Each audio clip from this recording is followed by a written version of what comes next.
S'il essaie de se développer en France d'autres identités, nous courons à la guerre civile. C'est pas un peu apocalyptique comme vision de notre pays? Ah, pas du tout, c'est au contraire très réaliste, pardonnez-moi. Mais je vous ai dit tout à l'heure que la France, c'était pas la première fois. La France est le pays des guerres civiles. Bon.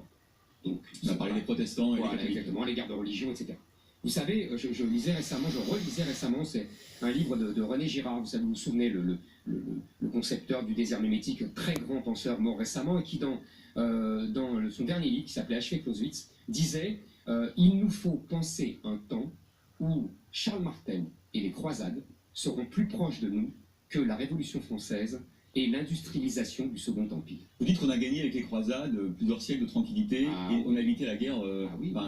C'est pas moi, hein, c'est un grand historien qui s'appelle René Grousset qui explique très bien que s'il n'y avait pas eu les croisades, les musulmans auraient déferlé sur Constantinople, puis auraient déferlé sur l'Europe, avant même que l'Europe ne redécouvre son héritage gréco-romain. Il n'y a pas encore un moyen, justement, d'assimiler, d'intégrer nos concitoyens je pense que, vous savez, je cite au début, vous savez, il y a une phrase d'Hegel que j'aime beaucoup, vous savez, Hegel, le copain de Marx, qui disait, à partir d'un certain nombre, la quantité devient une qualité. C'est-à-dire qu'à partir d'un certain nombre, il y en a trop.